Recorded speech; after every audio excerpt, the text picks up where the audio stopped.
فاتحہ.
لا حول ولا قوة إلا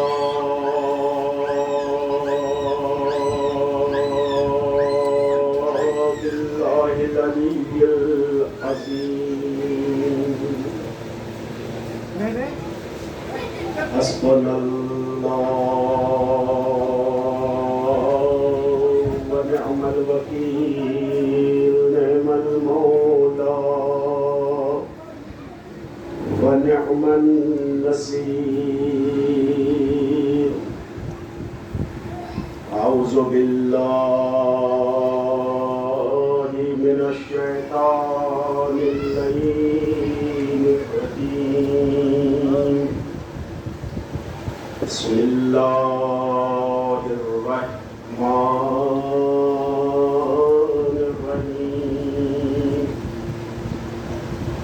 الحمد لله رب العالمين. الصلاة والسلام على سيد الأنبياء والمرسلين وخاتم النبيين الملقب بطه وياسين المسدد المصطفى الأمجد المحمود الأحمد بالقاسم محمد وآله الطيبين الطاهرين المعصومين المظلومين المنتجبين المنتخبين. ولعنة الله على أعدائهم وقتلتهم وغاصبي حقوقهم ومنكري فسائلهم أجمعين من الآن إلى قيام يوم الدين. أما بعد فقد قال الله تبارك وتعالى وقوله الحق. بسم الله الرحمن الرحيم. ولا تحسبن الذين قتلوا في سبيل الله أمواتا بل أحياء عند ربهم يرزقون. صلوات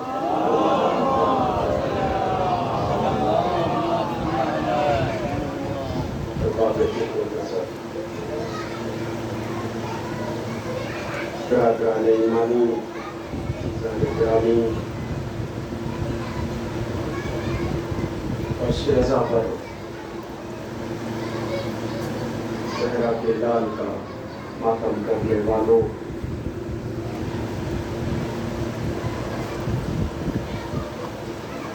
پروردگار عالم اس معصوم کونین مادر جناب حسنین عذرا و بطول بنت رسول جناب فاطمہ زہرا سلام اللہ علیہا